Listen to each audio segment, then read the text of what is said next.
Hello students, जैसे कि हम लोग पिछले क्लासेस में नॉन फाइनाइट के इन्फिनेटिव, बेयर इन्फिनेटिव, सारा कुछ उसके यूजर्स देख चुके हैं। अब हम लोगों का नेक्स्ट टॉपिक है जेरेंड। तो जैसे कि आपको पता है कि जेरेंड वर्ब प्लस आईएनजी का फॉर्म होता है, इसको हम लोग क्या कहते हैं, जेरेंड। और हमने क्लास में ये भी बताया पिछले वीडियोस में कि ये पार्टिसिपल नहीं होता है, ठीक है, ये क्योंकि एडजेक्टिव का काम नहीं करता, ये नाउन का काम करता है। आपको लग रहा है कि ये प्रेजेंट पार्टिसिपल है, लेकिन ये प्रेजेंट पार्टिसिपल का काम नहीं करता है। आइए देखते हैं इस चीज को सबसे पहले कि पार्टिसिपल से किस तरीके से अलग है। I am giving you some examples.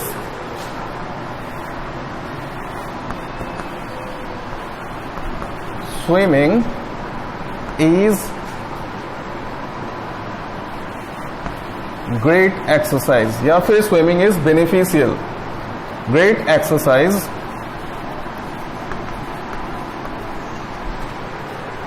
Second one is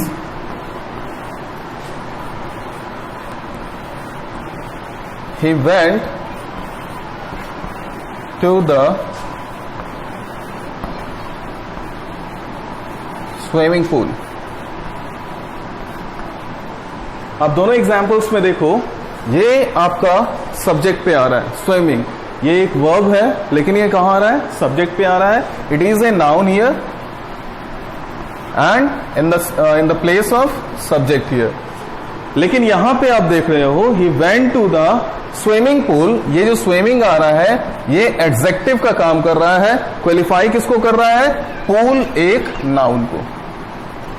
participle का वर्क क्या बताए थे, वो एडजेक्टिव का काम करता है। जेरेंड का काम क्या बताए थे, वर्क क्या था, इसका यूज क्या था, कि वो एक नाउन का काम करता है। तो इस तरीके से आप देख रहे हो कि जेरेंड पार्टिसिपल नहीं होता है, भले वो दिखने में लगता है कि आईएनजी का फॉर्म है, बट वो आईएनजी का फॉर्म नहीं होता है। सेकेंडली, आप इस चीज को भी कंसीडर करो, कभी कभी आपको देखने को मिलेगा कि टू के साथ अगर यहां पे द आर्टिकल नहीं होता तो आप इसको क्या करोगे, प्रीपोजिशन कंसीडर करोगे, एंड देन टू के साथ आपको पता है इन्फिनेटिव क्या हो जाता है, वर्ब का पहला फॉर्म। तो जब ये प्रीपोजिशन का वर्क कर रहा है तो फिर ये स्विमिंग ही रह जाएगा। इस बात के बारे में चर्चा हम लोग आगे करेंगे।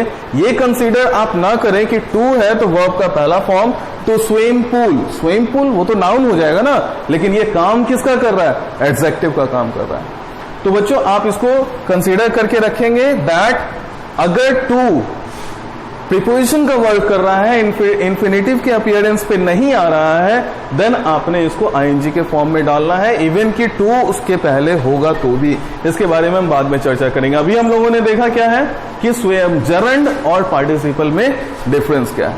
ठीक, एक और तरीका, इसमें भी हम आपको एक बात जोड़ देते हैं दैट ये तो हो गया कि ये नाउन का वर्क कर रहा है। तो बच्चों तुमको प्रीवियस क्लास में हम बताए हैं कि आपका इन्फिनेटिव भी नाउन का वर्क करता है ना, इन्फिनेटिव भी आपका नाउन का वर्क करता है। तो फिर जब इन्फिनेटिव क्रिएट हुआ था तो फिर जेरेंड बना के क्या जरूरी था, ये भी तो नाउन का वर्क कर रहा है, इन्फिनेटिव भी नाउन का वर्क कर रहा है। हम आपको उसके लिए भी दो एग्जांपल्स देना चाहते हैं, आप उससे आप क्लियर हो जाओगे। जैसे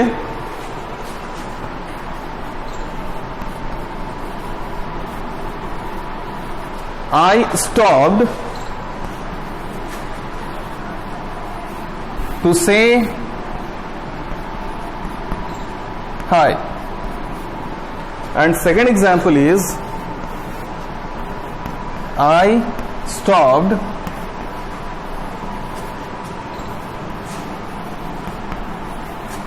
saying hi। दोनों एग्जाम्पल्स में देखो, दोनों जगह क्या हो रहा है, ये भी एक नाउन चल रहा है, ये भी एक नाउन चल रहा है, लेकिन दोनों जगह जरा आराम से देखना, दोनों में डिफरेंस हो रहा है कि नहीं हो रहा है। एक जगह बोल रहा है आई स्टॉप्ड, रुका, आई स्टॉप्ड टू से हाय, हाय बोलने के लिए मैं रुका। लेकिन दूसरे में आप क्या देख रहे हो, आई स्टॉप्ड सेइंग हाय, मैंने हाय कहना ही बंद कर दिया, स्टॉप कर दिया। तो यहां पे दोनों में क्या हो जा रहा है, डिफरेंस हो जा रहा है। तो कभी कभी आप ऐसे सेंस में आ जाते हैं कि वहां पे हमने जरूरी हो जाता है कि आपने जेरेंड का इस्तेमाल करना है।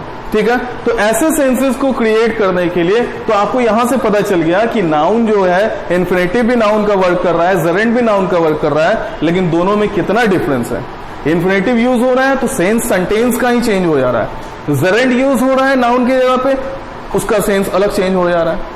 तो इस तरीके से मैंने जैसे क्लियर कर दिया कि ये पार्टिसिपल भी नहीं है, और इंफिनिटिव से ये किस तरीके से डिफर है, इसका काम डिफर है, पूरी तरीके से इंफिनिटिव के वर्ड के एकदम बिल्कुल अलग हो जाता है इसका वर्ड, इसके यूजेस। तो आगे हम लोग एक एक करके क्या करते हैं, इसके यूजेस देखते हैं। तो चलो सबसे पहले हम शुरुआत करते हैं प्रीपोजिशंस से।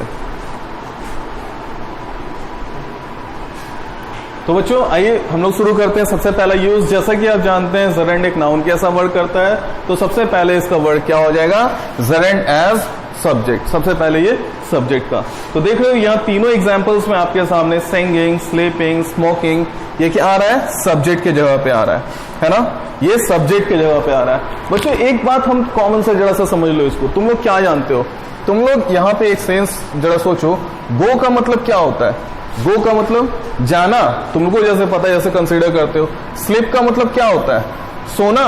ईट का मतलब क्या होता है, खाना। जरा इसको रिवर्स करके देखो, गो का मतलब होता है जाओ, स्लीप का मतलब होता है सो, ईट का मतलब होता है खाओ। लेकिन जैसे ही आपको ना लगाना होता है, जाना, खाना, सोना, वैसे सेंस में आप इसको सब्जेक्ट पे डालना शुरू कर देते हो, या फिर नाउन के ऐसा ऑब्जेक्ट के डालना शुरू कर देते हो। ठीक है, तो इस बात को इस तरह से हम इन चीजों को लेते हैं। तो आइए सबसे पहला एग्जांपल है, सिंगिंग इज है हॉबी। सिंगिंग क्या है, हॉबी है। तो सिंगिंग गाना गाना, ठीक है। Sleeping is necessary to life, मतलब सोना। सबके लास्ट में क्या आ रहा है, ना। Sleeping is necessary to life. Third देखो, smoking is dangerous. Smoking is dangerous, smoking करना क्या है, डेंजरस है। तो इस तरीके से आप देखते हो कि ये सारे के सारे सेंसेस जो आपके क्रिएट हो रहे हैं, ये किस पे आ रहे हैं, सब्जेक्ट पे आ रहे हैं। और बच्चों सब्जेक्ट पे जो आता है वो क्या होता है, या तो नाउन होता है या फिर प्रोनाउन होता है। तो इस तरीके से हम लोग कंसीडर करते हैं कि जेरेंड क्या करता है, सब्जेक्ट के जगह पे आता है, बिकॉज इसका नेचर होता है नाउन का। दूसरी बात ये, तुम बोलोगे सर टू सिंग भी तो हो सकता है, टू स्लीप भी तो हो सकता है, टू स्मोक भी तो हो सकता है। बिल्कुल ऑब्वियस हो सकता है, लेकिन कहीं कहीं पे चेंजेस क्या आ जाते हैं। जैसे आपको स्टॉप का एक एग्जांपल दिखाएं, उस समय कंसीडर करना होता है, उस समय सेंस के अकॉर्डिंग हम लोगों को चलना होता है। तो यहाँ पे आप इन्फिनिटिव भी डाल सकते हो, लेकिन अभी हम लोग जेरेंड पढ़ रहे हैं उसके यूजेस में, तो आपने जेरेंड का इस्तेमाल किया। नेक्स्ट आपने क्या देखना है, आपका जेरेंड एज, यहीं पे क्या हो जाएगा, ऑब्जेक्ट, है ना। अगला हम लोग चलिए यही देखते हैं, उसके बाद फिर हम लोग आगे यूजेस में चलेंगे। चलिए बच्चों, हम लोगों का नेक्स्ट टॉपिक है जेरेंड एक कॉम्प्लीमेंट के जैसा। ठीक है, कॉम्प्लीमेंट से इसका ये मतलब नहीं समझिए कि ये एडजेक्टिव चल रहा है, हाँ, तो ऐसा नहीं है। कॉम्प्लीमेंट का ये मतलब नहीं समझिए कि एडजेक्टिव चल रहा है, क्योंकि आप जेरेंड का बात कर रहे हैं, जेरेंड एक नाउन है। देखिए इसमें the best kind of rest is sleeping, जो रेस्ट का, ठीक है, सबसे बेहतर तरीका है स्लीपिंग है। कॉम्प्लीमेंट आ रहा है, इसके बारे में स्लीपिंग आ रहा है, मतलब कि रेस्ट का सबसे बेहतर तरीका तुम्हारा क्या है, स्लीपिंग है, मतलब इसका वो कॉम्प्लीमेंट दे रहा है।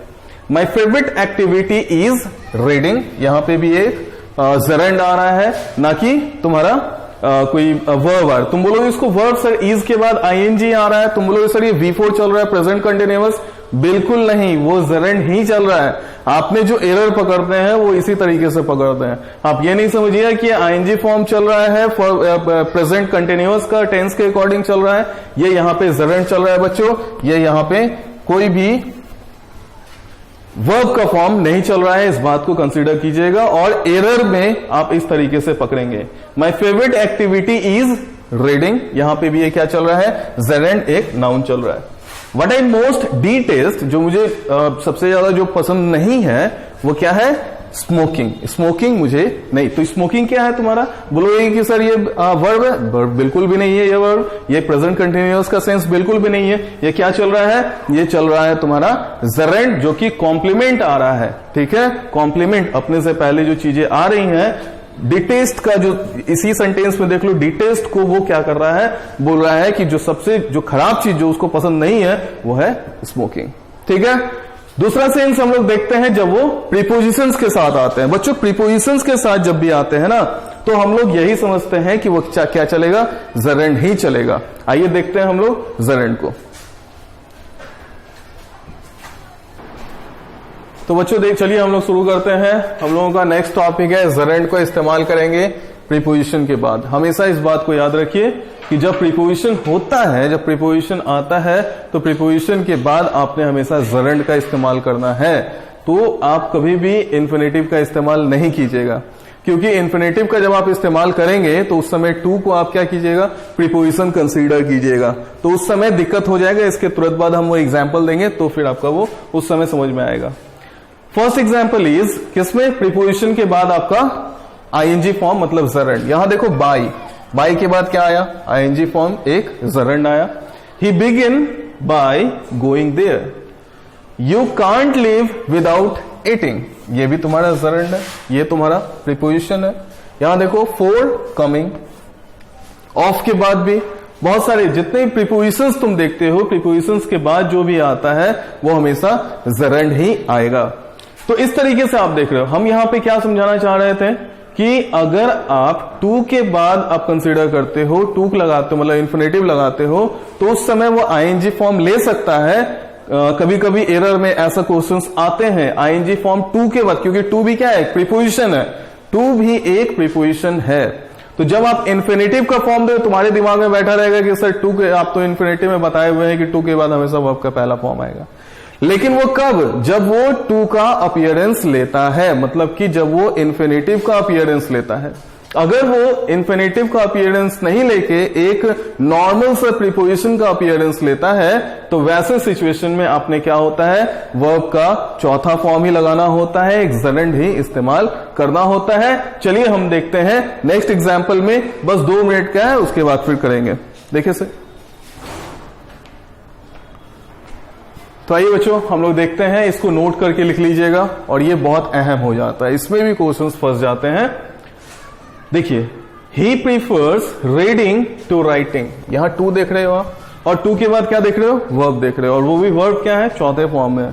तो आपने याद होगा इन्फिनेटिव में बताया गया कि टू के साथ वर्ब का पहला फॉर्म लिखना है, तो ये राइट होना था, राइटिंग क्यों हुआ।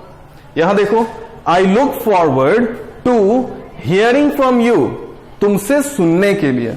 ठीक, यहां पे भी टू अपीयरेंस दे रहा है, लेकिन यहां पे इन्फिनेटिव का फॉर्म नहीं हो रहा है। यहां क्या आ रहा है, चौथा फॉर्म आ रहा है, हियरिंग, ये इट इज एच। अगर लर्निंग भी लेते हो, learning from you, I look forward to learning from you, आपसे पढ़ने के लिए, आपसे सीखने के लिए। खैर, I am not used to getting up early, मैं अभ्यस्त नहीं हूं टू गेटिंग अप अर्ली। किस लिए अभ्यस्त नहीं हूं, सुबह उठने के लिए, गेटिंग अप अर्ली। ठीक है, तीनों सेंसेस में आप क्या देख रहे हो, तीनों सेंसेस में देख रहे हो ये जो टू आया है, ये टू, ये इन्फिनेटिव का अपीयरेंस नहीं देके ये एक प्रीपोजिशन का अपीयरेंस दे रहा है बच्चों। प्रीपोजिशन इन्फिनेटिव के अपीयरेंस में क्या था, टू प्लस वर्ब का पहला फॉर्म, जो कि नाउन के ऐसा वर्क कर रहा था। आपने यहां देख रहे हो ये जो टू चल रहा है ना, ये इन्फिनेटिव का अपीयरेंस नहीं देके किसका अपीयरेंस दे रहा है, एक प्रीपोजिशन का। और प्रीपोजिशन के बाद आपने क्या इस्तेमाल करना है, क्या बताया गया इसके पहले वाले यूज में, एक जेरेंड को, वर्ब के चौथे फॉर्म को। यहां देखो फिर से इस चीज को हम क्लियर करते हैं। आई एम नॉट यूज्ड, मैं अभ्यस्त नहीं हूं। किस लिए अभ्यस्त नहीं हूं, टू है, प्रीपोजिशन गिरा, और फिर क्या दे रहा है, गेटिंग अप अर्ली, सुबह अर्ली बच्चों, सुबह उठने के लिए, है ना, गेटिंग अप अर्ली, सुबह उठने के लिए मैं अभ्यस्त नहीं हूं। यहां देखो, आई लुक फॉरवर्ड, किस लिए, मैं क्या देख रहा हूं, मैं क्या सोच रहा हूं, ये टू हियरिंग फ्रॉम यू, तुमसे सुनने के लिए मैं अभी तक सोच रहा हूं, या फिर एक्सपेक्ट कर रहा हूं कि तुमसे वो सुनूं। या फिर लर्निंग, आप क्या किस चीज के लिए वो देखना है, तो आपसे लर्न करने के लिए, सीखने के लिए। तो टू का सेंस क्या बन रहा है, प्रीपोजिशन का बन रहा है। तो आपने क्या करना है, जब आप इन्फिनेटिव का यूज करोगे तो देखना कि आप सही में उसका नाउन के इस्तेमाल के लिए दे रहे हो, या फिर टू का अपीयरेंस आपका प्रीपोजिशन के लिए आ रहा है। आगे फिर हम लोग नेक्स्ट वीडियो में बात कराएंगे। होप कि आपको ये सारी चीजें अच्छे से समझ में आ गई होंगी। आगे हम लोग और भी सारे यूजेस के साथ, जेरेंड के और भी यूजेस के साथ हम लोग करेंगे, और एक बार फिर से हम इन्फिनेटिव के साथ इसका कंपैरिजन उस समय करेंगे। तब देखते हैं क्या होता है। For today, thank you.